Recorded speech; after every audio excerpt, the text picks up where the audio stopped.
The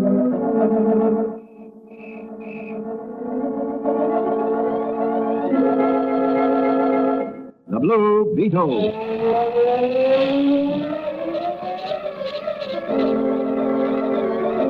Beating down upon the underworld to smash gangland comes The mysterious, all-powerful character who is a problem to the police, but a crusader for law.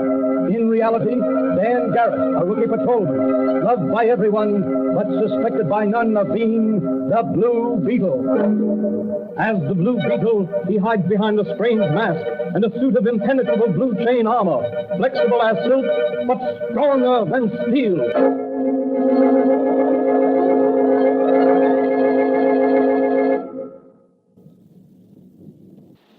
Today's episode of The Blue Beetle is entitled The Frame-Up.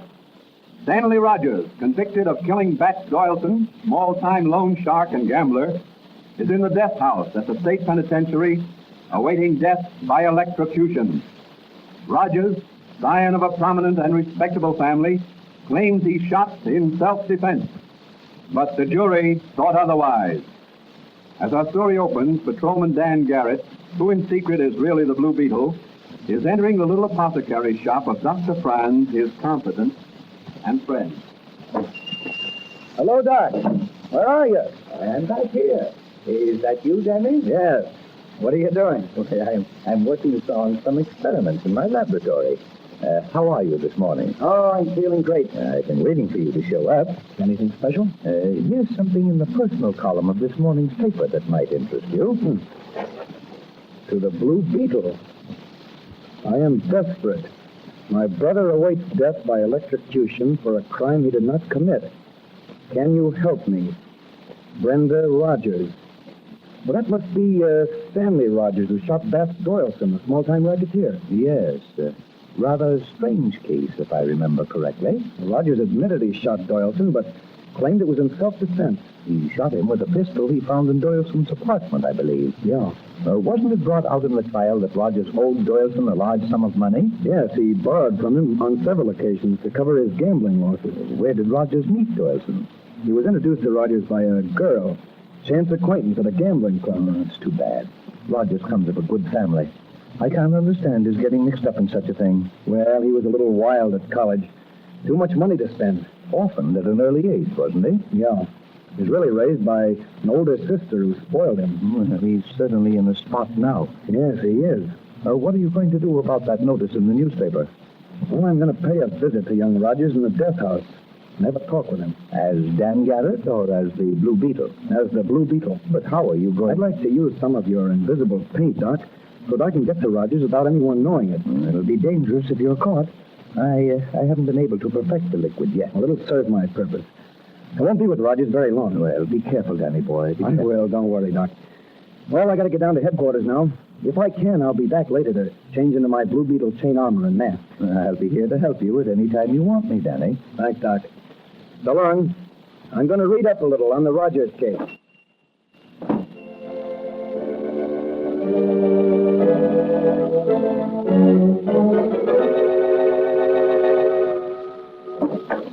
Hey, Hannigan, get your feet off that table and stand at attention when your superior officer enters the room. Hello, Danny. It's you.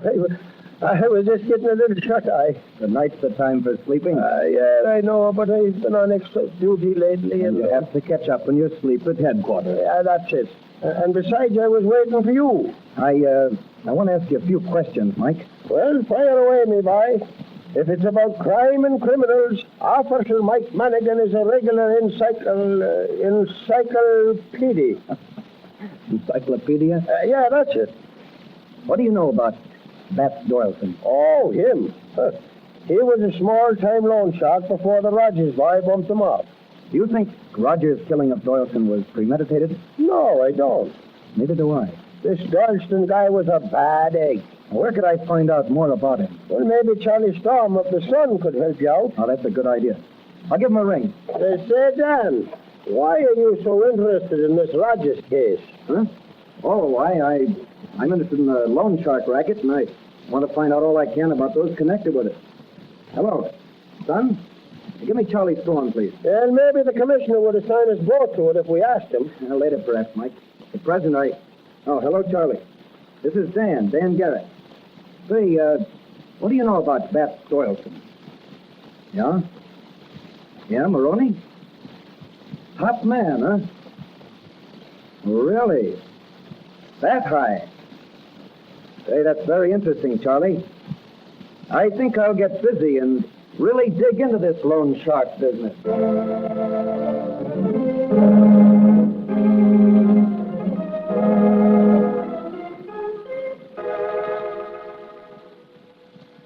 Well, Danny, what did you find out at police headquarters? I phoned Charlie Storm of the Sun. He should be able to give you valuable information. He told me that a man named Maroney was the top man in the loan shark racket. Was Doyleson associated with him? No.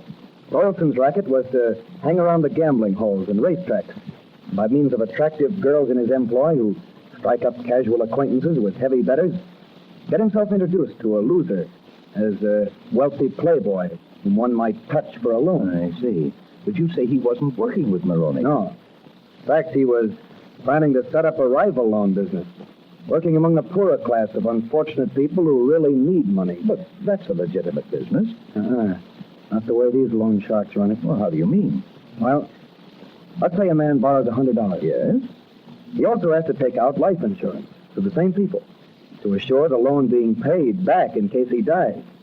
These costs and interest on the loan are pyramided so that in some cases the borrower has paid over 5 and 6 times the amount of the original loan. And he still owes the principal. Why, that's crooked business. Of course it is. And that's the racket the Blue Beetle is going to smash. Where is the Blue Beetle going to light first? In the cell of Stanley Rogers at the state penitentiary. Have you the liquid of invisibility, Danny? Yeah, right here, Doc. I'm going to use it. So long, Doc. The Blue Beetle's going to fly right into jail.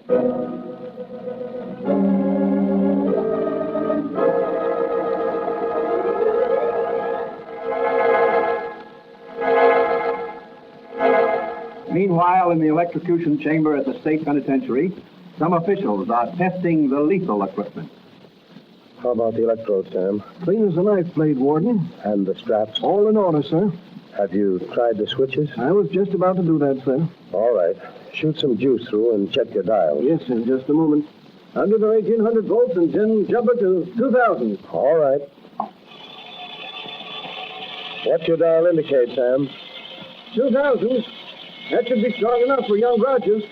Yes, too strong, in fact. But the court has ordered his execution, and it is our duty to carry out their order. Want any more? Nope. Shut everything off. That's all for today. I'm going to my office. I'd like to see you there later to check details for the execution in the morning. Yes, sir. Has Father Callahan seen young Rogers today? I think he's with him now, sir. Ask him to see me in my office when he's finished with Rogers. My son, are there any messages you'd like me to give to anyone? Oh, what's the use, Father? Everyone thinks I'm a murderer. Well, what about your sister, Brenda? She still believes in you. What can I say to her that she doesn't already know? Perhaps a little word of farewell? Farewell? Farewell? Yes, I'm going to farewell. I'm going to burn for something I didn't do. There, my son. You mustn't let yourself go like that. Try to face things bravely, secure in the knowledge that there is another life after death. But I'm not ready for death yet, Father. I want my life now. Why can't somebody do something for me? I'm innocent.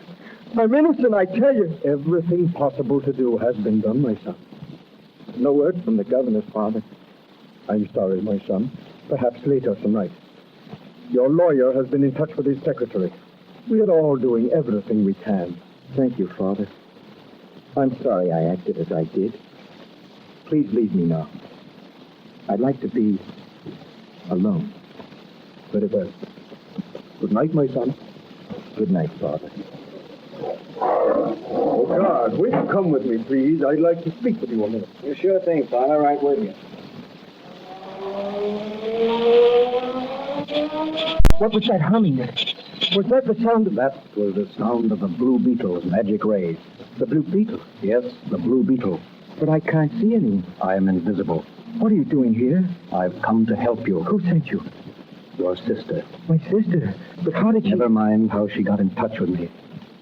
Now listen to what I have to say. Speak softly so the guard won't hear you. This invisibility of mine may not last long. All right. Now, tell me what happened the night you shot Doyleson. I didn't shoot him. But you admitted in court Yes, that... I know I did. And at that time, I thought I had shot him. I don't understand.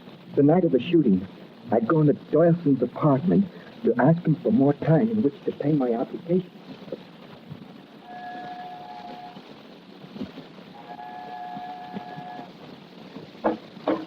Oh, hello, Rogers. Come to pay your notes? Well, I'd like to talk it over with you. Come in. Oh, you know Maroney here? Yes, I met him at the Golden Pheasant Club. Hello, Rogers. Hello, Mr. Maroney. Well, I'll leave you two together. We've got private business to talk about. Oh, look, Maroney, why don't you step into the bedroom there and wait till I finish with Rogers? Won't take long, and you and I can finish our business. Okay, but make it snappy. I ain't gonna all right. Now, what have you got to say, Rogers? Well, I can't tell you what I owe you now. If you'll wait till I get the principal of my father's estate next year, I'll pay you double. I can't wait that long. When I lend money, I got to get it back to lend to somebody else. That's how I make a living. But I thought... Don't be silly. Now listen. Every dollar I lend brings me back $5 or even $10 interest. The guys that borrow from me pay me back, or else. But I can't pay you back now. Well, then tomorrow morning your boss is going to know about this. You can't do that. I'd lose my job at the bank. The disgrace would kill my sister. Say, there's an idea. Your sister's got what it takes. She's a swell-looking gal. I could use her in my business. What do you mean? I could use her at the gambling joint. She could lead the customers on, persuade them to gamble heavily. If they lose money, need to borrow, then she introduces them to me. That's what happened to me. Sure. That's the way the old Army game works. Why, you dirty, slimy rat. My sister wouldn't wipe her feet on you. Well, maybe after I told her the jam you're in, she might consider my proposition. That is, if she loves you. Maybe she'd be worth more to me. You wouldn't dare approach her with any... Go on, beat it, kid. I got other business tonight. I won't leave this room till you promise not... Beat it, I say, or I'll bounce something off your head. Go on. You promise nothing off my head. This will stop you. Put down that gun, Rogers. You can't get away.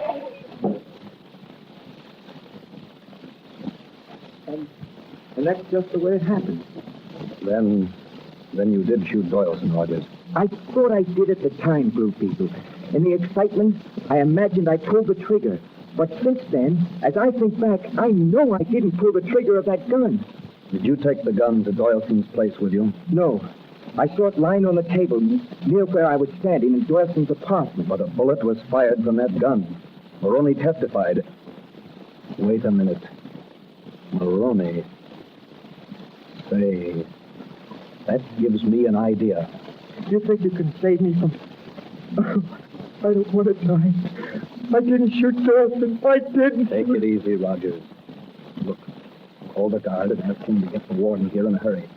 Tell him you want to make a statement. But what good will that... When the guard unlocks the cell door to let the warden in, I'll slip out. All right, I'll do it. Oh, God! I want to see the warden. Oh, warden!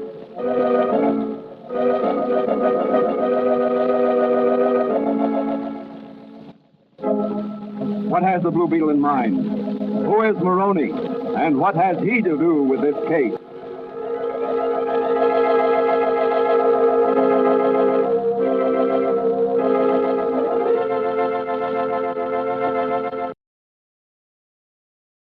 A little later, Dan Garrett is sitting in Dr. Franz's laboratory in the rear of the little apothecary shop.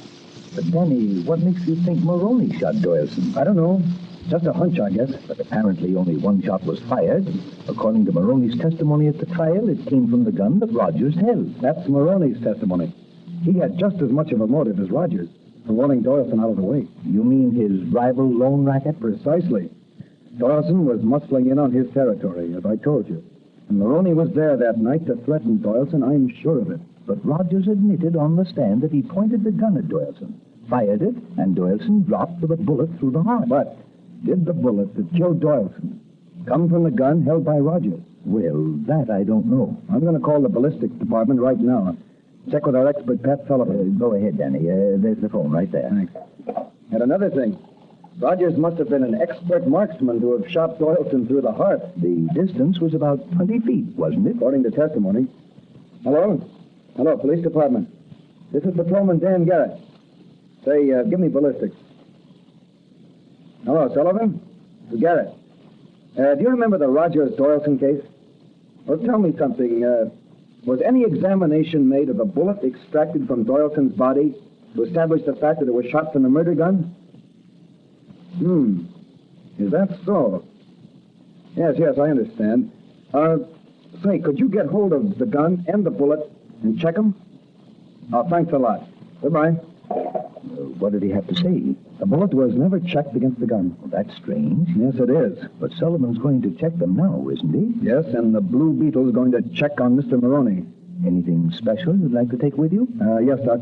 What about the midget portable television set you were working on? Well, it isn't ready yet. Well, how about the midget portable sound recording device? Oh, that's ready. I'll get it for you. Thanks, Doc.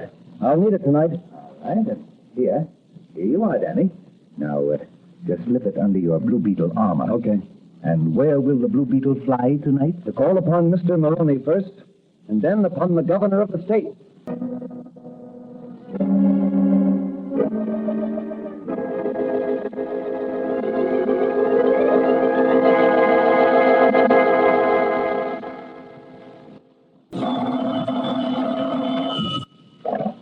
Hello? Yeah, this is Maroney. Say, listen, you ain't letting anybody get through to the governor, are you? What? That's right. Keep everybody away from the governor. You know what'll happen to you if someone gets to him with a plea for a stay of execution? Well, see that you keep on the job. You're the governor's private secretary. Should be easy. Okay. But remember, if Rogers don't burn, it'll be just too bad for you. Goodbye. The Blue Beetle. Yes, the Blue Beetle. Well, what do you want, masquerader? The murderer of Bats Doyleson. Oh, yeah? Well, you got the wrong address.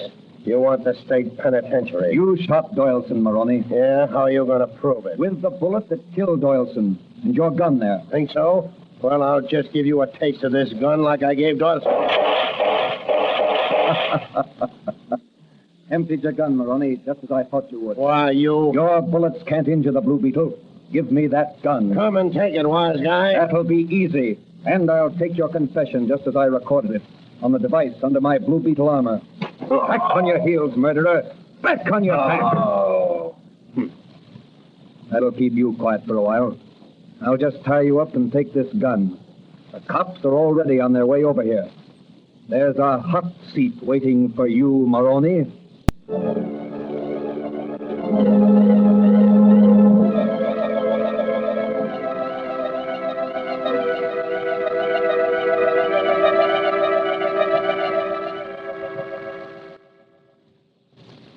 Any other business, Jennings? No, Your Excellency. It's nearly morning, sir. Why don't you get some rest? I think I will. You know, it's strange no one has approached me with a petition for clemency in this Rogers case. Well, Your Excellency, it was a case of deliberate murder. Well, what's it sound? The Blue Beetle. Blue Beetle? Yes, Your Excellency, and yes to you also, you gangster-controlled private secretary. I'll call the police, Your Excellency. This is an impudent... Stay where you are, Jennings. I want you and the governor to hear something. But I've no time for things like this. I've got to get some rest. Besides, this is highly irregular. Yes, but an innocent man's life is at stake. In 20 minutes, Stanley Rogers may be dead. Unless you sign a stay of execution, Your Excellency. But there's no reason, no new evidence. Here's new evidence, Your Excellency, right here, in this little black box.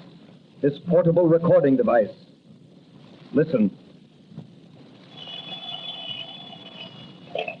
Hello? Yeah, this is Maroney. Say, listen, you ain't letting anybody get through to the governor, are you? What? That's right. Keep everybody away from the governor. You know what'll happen to you if someone gets to him with a plea for a stay of execution. What's this? Well, see that you keep on the job. You're the governor's private secretary. Oh, It should be easy. Well, Keep quiet, Jennings, and listen. Okay. But remember, if Rogers don't burn, it'll be just too bad for you. Goodbye. The Blue Beetle. Yes, the Blue Beetle. Well, what do you want, masquerader? Murderer of Bats Doyleson. Oh, yeah? Well, you've got the wrong address.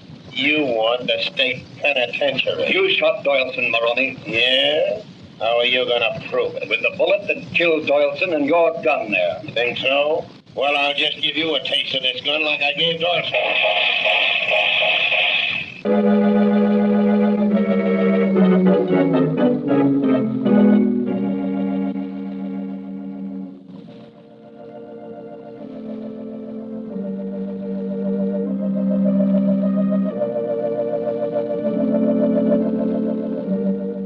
The Lord is my shepherd. I shall not want. He maketh me to lie down in green pastures. He leadeth me beside the still waters. Oh, no. I don't want to die. Steady, son, steady. Oh, all right, Father. I'm all right now. It was just the sight of that. Faster, pilot, faster. An innocent man's life is at stake.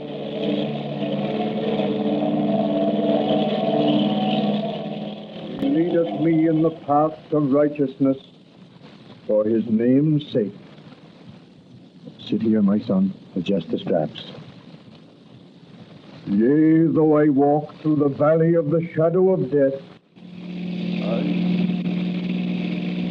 Faster, driver, faster. An innocent man's life is at stake.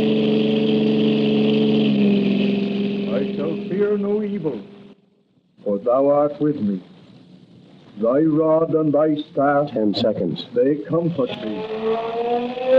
The Blue Beetle. Yes, the Blue Beetle, with the reprieve from the governor. What sort of a ghastly joke is this? This is no joke, Warden. The Blue Beetle comes as a messenger of justice. Here, take this paper. You'll find it's a bona fide stay of execution, signed by the governor of this state. But I don't understand. You're about to electrocute the wrong man, Warden. Stanley Rogers is innocent. The real murderer is on his way here, under police escort. I hope you'll have the guest chamber ready for him. Good night, gentlemen. The Blue Beetle's job is done.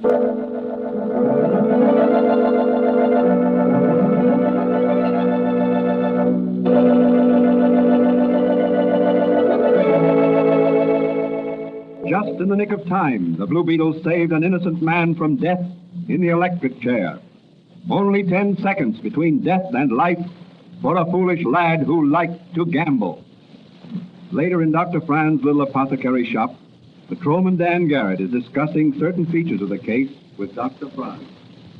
What did Pat Sullivan, the ballistic expert, find when he checked the murder bullet? That the murder bullet was fired from the gun I took from Maroney. But that still doesn't account for the fact that the gun Rogers thought he fired at Doyleson showed that a bullet had been fired from one chamber. Well, I hopped over to Doyleson's apartment before I came here.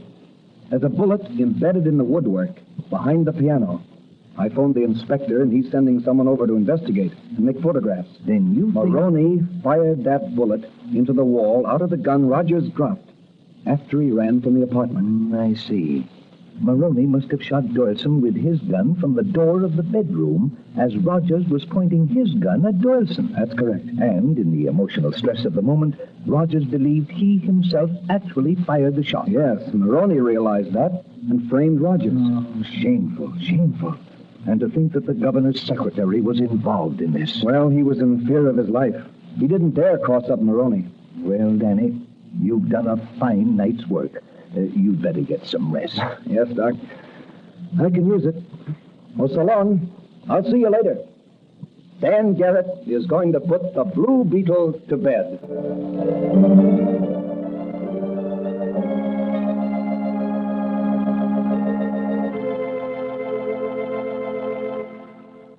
And so the Blue Beetle has done another noble deed, saved a life, and brought a murderer to justice. What will his next adventure be in his crusade against crime? That question will be answered in the next episode of The Blue Beetle.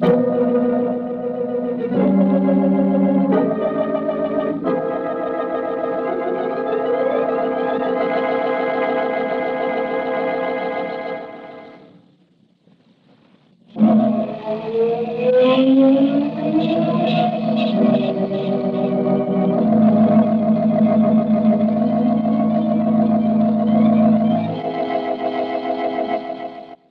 Blue Beetle is a copyrighted Fox feature appearing in Mystery Men Comics magazine on sale at your newsstand. The Blue Beetle is on the air twice a week on this same station. Consult the broadcast schedule in your local newspapers. And don't forget to listen in.